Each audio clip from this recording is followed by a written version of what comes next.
சிறுகீரை பருப்பு துவரம் பருப்பு போட்டு எப்படி கூட்டு பண்ணுறது பார்ப்போம். சிறுகீரையை பொடியாக நறுக்கிக்கோங்க, கழுவி வச்சுக்கோங்க. துவரம் பருப்பு தேவைக்கு அளவு போட்டுக்கோங்க. இப்போ கீரை ஜாஸ்தி, துவரம் பருப்பு பருப்பு கம்மியாக இருக்கணும்னு அதுக்கு தகுந்த மாதிரி துவரம் பருப்பு போட்டுக்கோங்க. நான் ஒரு கப்பு போட்டிருக்கேன். ஒரு கட்டு கீரைக்கு கொஞ்சோண்டு பாசிப்பருப்பு போட்டுக்கோங்க. அதில் வந்து கொஞ்சம் வெங்காயம், பூண்டு, கொஞ்சம் சாம்பார் பொடி, கொஞ்சம் மஞ்சத்தூள், சீரகத்தூள் இல்லை சீரகப்பொடி சேர்த்து தண்ணி ஊற்றி உப்பு போட்டு நீங்கள் குக்கரில் வைக்க வேண்டியது தான். ஒரு 2 விசில் வந்தவுடனே இறக்கிடுங்க. நல்லா சாஃப்டாக இருக்கும்.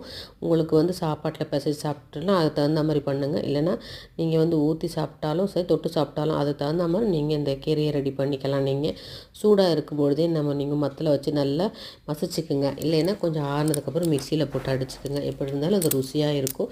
வித்தியாசமான ஒரு சிறுகீரை துவரம் பருப்பு கூட்டு ரொம்ப அருமையாக இருக்கும். 1 ஸ்பூன் பாசிப்பருப்பு போட்டுக்கோங்க. கொஞ்சம் ருசிக்கு ரொம்ப அருமையானது. கடைசியில் காஞ்ச மிளகாய் போட்டு தாளித்து விட்டுக்கோங்க.